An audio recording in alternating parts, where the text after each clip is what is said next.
Hi Shaker, I'm John Moore, one of your IB coordinators, and I'm here today to talk a little bit about the research regarding detracking.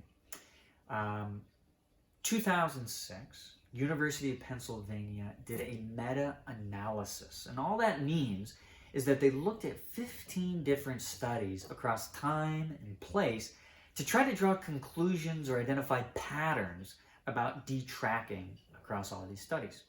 And here's what they found.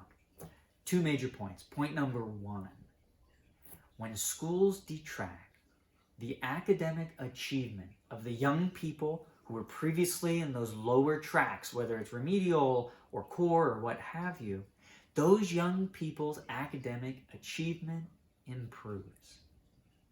That's point number one. Their point number two was to try to address the concern that by detracking, there will be some sort of negative effect to typical or high-achieving peers. Here's the good news. They found no such evidence. Out of those 15 studies, despite the gains that the young people in that lower track had, there was little and no statistical difference in the achievement of typical or high-achieving peers. And that way, Pennsylvania argued that the research around detracking tells us that it's a win-win. Huge benefits with virtually no cost. What those studies didn't necessarily show us is how to do detracking or how to do it well. And that's where Dr. Burris out of Columbia University lays out a roadmap for us. And I've got news that I think you're going to like. What Burris found was that if you have a framework or a system for teacher collaboration around curriculum and instruction, the need for tracking disappears. You can lay the road for detracking.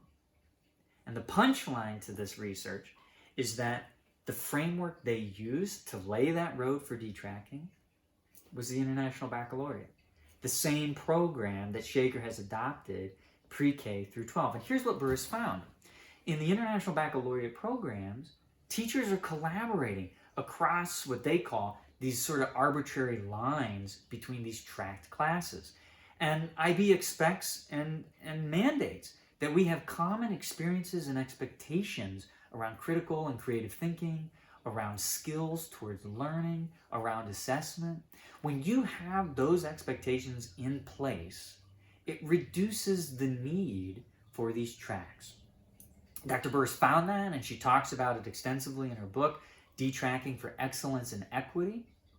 And I think the take-home message here is that not only is detracking in the research a win-win for all of our kids, we are well down the road of IB, which provides us a framework for how to do it and how to do it well.